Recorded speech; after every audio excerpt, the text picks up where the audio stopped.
Cheers. তোমাকে যে ধরিয়ে দেবে তাকে পুরস্কার দেওয়া হবে, সেই জন্য গোটা শহরে পোস্টার লাগানো হয়েছে। আর এখন আমি তোমার সাথে বসে এখানে মদ খাচ্ছি।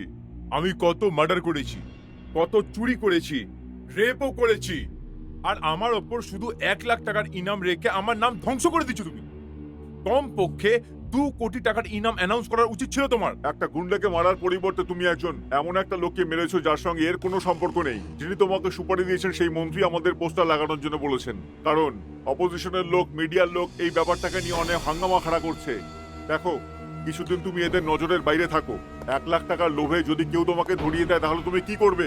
তখন তোমার সাথে আমরাও ফেসে যাব। আমাদের ভাইকে ধরার জন্য বুকে পাটা চাই। কার আছে এত সাহস? ওকে,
এই, তুই কি রে?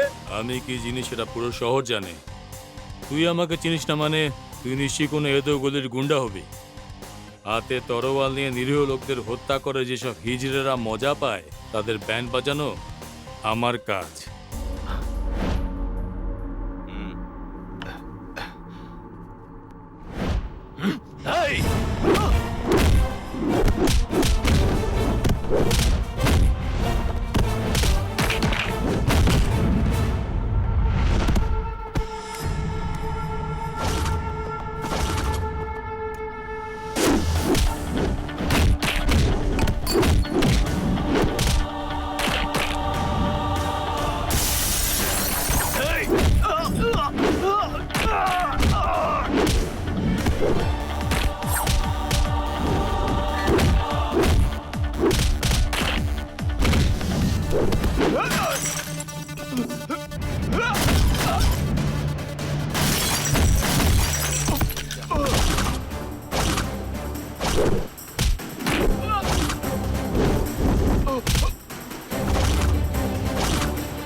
এবার বুঝতে পেরেছিস তো আমি কে?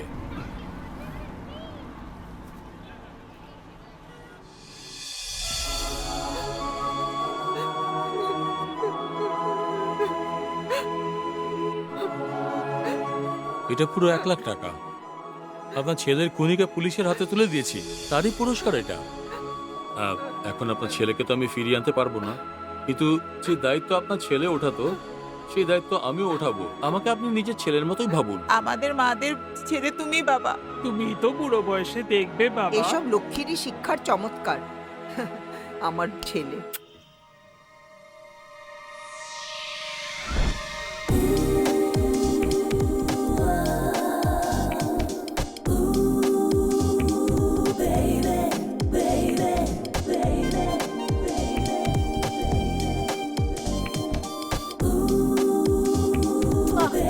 he is the boss. আর boss your boss boss boss boss boss boss বাঁদরটা আসছে, তুমি এখন সেফটি লকারেই থাকো। সকাল সকাল প্রেম লীলা শুরু হয়ে গেছে। বস এবার আসবেন।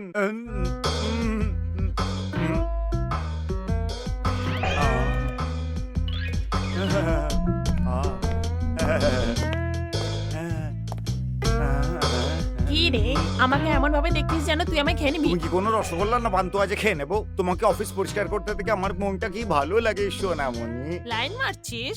হ্যাঁ, আমার কাছে কি আছে রে এমন? তুই কোনো অপসরার থেকে কম নাকি? তোর ভেতরে এমন কিছু আছে যেটা আমি আমার নাম দিয়ে বাইরে আনতে চাই। তোর দিব্যি বলছি। বসের আসার সময় হয়ে গেছে, পরে বলছি তোকে কি করতে হবে। কি সুন্দর দেখতে তোকে। সোনিয়া, হুম? তুমি কি রামকে খবর দিয়ে দিয়েছো? না স্যার, এই কথাটা স্যারকে বলার মতো আমার মধ্যে সাহস নেই। প্লিজ আপনিই বলে দিন না।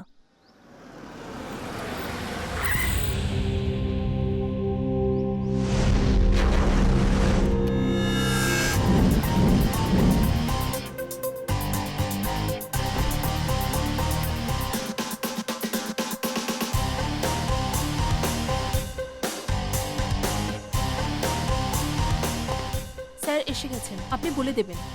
Good morning sir. 10টার সময় রেনবো কোম্পানির আর্জেন্ট মিটিং, 12টার সময় অডিটর আসছেন, 4টে মন্ত্রী আসছেন, 6টার সময় মেহতা আসছেন, ওনার সঙ্গে টেন্ডারের বিষয়ে কথা বলতে হবে।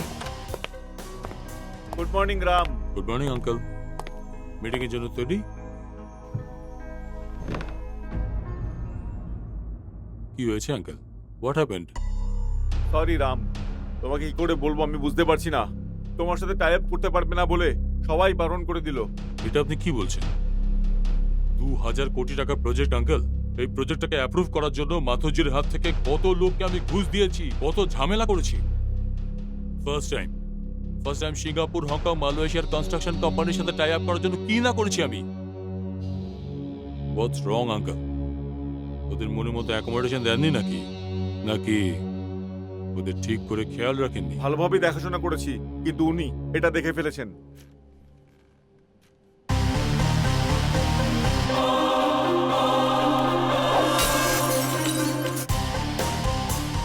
এইসব আর কতদিন চলবে?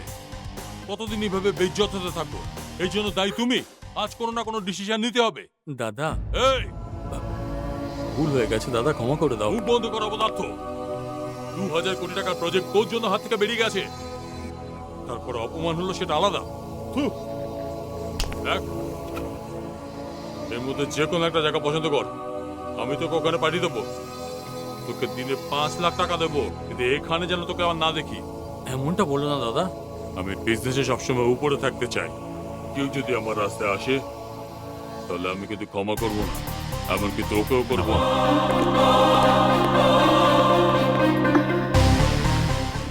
এইসব কি হচ্ছে বাবু? তোকে আমি কতবার বুঝিয়েছি যে তোর ভাইকে বিপদে ফেলে কোনো কাজই করবি না। এইসব ভুলবশত হয়ে গেছে মা, দাদাকে বলো না আমাকে ক্ষমা করে দিতে। ঠিক আছে, দাঁড়া। রাম, রাম,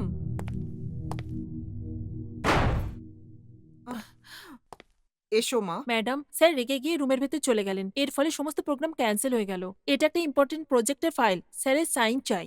এখন ওর কাছে যাওয়াটা ঠিক হবে না। ঠাকুর যেন এই রকম পরিস্থিতি কাউকে না দেয়।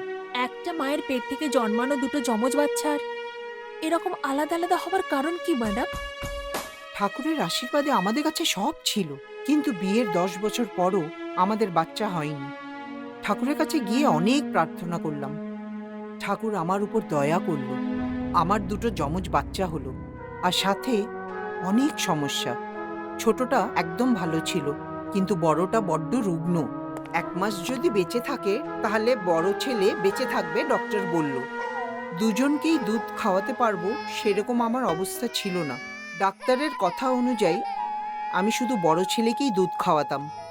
সেই সময় আমার বাড়ির কাজের মেয়ে লক্ষ্মীরও ছেলে হয়েছিল, আর আমি ওকে একদিন দেখলাম ও নিজের দুধ নষ্ট করছে। আমি ওকে অনুরোধ করলাম আমার ছেলেকে দুধ খাওয়াতে। আমার স্বামী সব ব্যাপারেই শুধু স্ট্যাটাসটাই দেখতো। এই কথাটা আমার স্বামীকে বলিনি। আমার ছেলে লক্ষ্মীর দুধ খেয়েই বড় হচ্ছিল, কিন্তু একদিন ছোটকে দুধ খাওয়াবার সময় উনি দেখে নিলেন আমার স্বামী যেমন ভেবেছিলেন দুজন বাচ্চারই চরিত্র একজন আরেকজনের থেকে একদম আলাদা হলো। বড় ছেলে একটু বুঝে শুনে বুদ্ধি দিয়ে চলতো, আর ছোট ছেলে সব সময় রাগ করে চলতো। বড় ছেলে বাবার মতন সব সময় ডিসিপ্লিন ছিল, আর ছোট ছেলে দুষ্টু ছিল। ছোট নিজের বড় ভাইকে খুব ভালোবাসে, কিন্তু বড় ভাই বাবার মতন ছোটকে সব সময় বকাবকি করত। পড়াশোনায় দুজনেই ভালো ছিল, কিন্তু বড় ছেলে চেস, টেবিল টেনিস, আর ছোট ছেলে রানিং রেস, কাবাডি, ফুটবলে খুব ভালো ছিল। বড় ছেলে বড় লোকের বাচ্চাদের সঙ্গেই থাকতো, আর ছোট ছেলে গরিব ঘরের বাচ্চাদের সঙ্গে খেলতো। ছোটবেলার থেকেই লক্ষ্মীর ছেলে ওর বেস্ট ফ্রেন্ড ছিল। এই, তুমি নিজের আচরণ চেঞ্জ করবে কিনা, নাহলে আমি তোমাকে হস্টেল পাঠিয়ে দেবো। আমি ঠিক করে নিয়েছি। তুমিও না সব সময় ওর মন খারাপের কথা বলো। মা, বাবা যেরকম বলছে সেরকম আমি করতে পারবো না মা। ভাই যেমন করে ধোসা খাচ্ছে সেরকম আমি স্পুন দিয়ে খেতে পারবো না মা। সকাল থেকে রাত পর্যন্ত কাজ করার পর এটা এইভাবে করো, ওটা ওইভাবে করো, এরকম করে করলে তাতে কোনো খুশিও পাওয়া যাবে না, মনও তৃপ্ত হবে না। এই ইডলিকে এইভাবে খাওয়ার বদলে এর মধ্যে চাটনি সাম্বার দিয়ে এরকম এরকম করে মেখে খেলে, আরে এরকম করে খেলে এর মানেই আলাদা হয়। এই দেখো, লক্ষ্মী মায়ের ঘরের উপমা, কি দারুণ ভাজা মাছ, হা হা, কি দারুণ খেতে। সত্যি তুমি মিস করছো বাবা। এই, তোর জন্য এই বাড়িতে কোনো জায়গা নেই।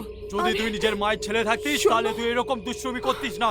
চল বেরো এখান থেকে, বেরিয়ে যা। মা, আরে আরে রাজা, ওঠো বাবা। হে ঠাকুর, বাবা তোকে রাগের মাথায় সব বলেছে, তুই কিছু মনে করিস না। চল ভেতরে চল। না মা, যেখানে থাকলে আমার মন ভালো থাকে না, বরং যেখানে থাকলে আমার মন ভালো থাকবে সেখানেই থাকবো। তোমার চোখের সামনে থাকবো মা। তুমি ভাইয়ের খেয়াল রেখো। আমি চাই না আমার জন্য কোনো কষ্ট পাও তুমি। তোর যত টাকা পয়সা চাই তুই নিয়ে যা, কিন্তু এরকম খালি হাতে যাস না। আমার কিছু চাই না মা, তোমার ভালোবাসা ছাড়া। যদি সত্যিই কিছু দিতে চাও তাহলে 1 টাকার কয়েন একটা দাও মা। এই নে।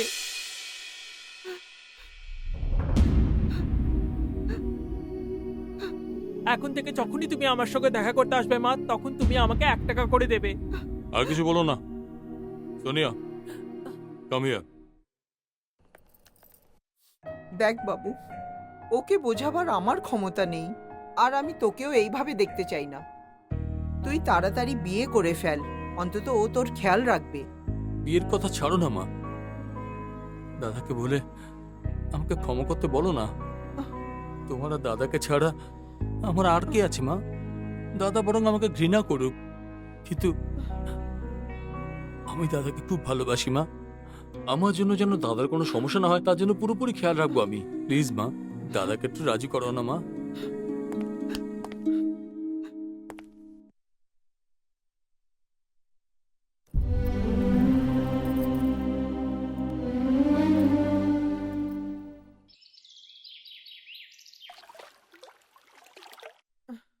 জল গরম হয়ে গেছে, তাড়াতাড়ি স্নান কর। মা, আমি কোনো ছোট বাচ্চা নাকি? তোমার এসব করার দরকারটা কি? আরে বাবা, ঠান্ডা জলকে গরম জল ভেবে গায়ে ঢালবি তো সর্দি লেগে যাবে।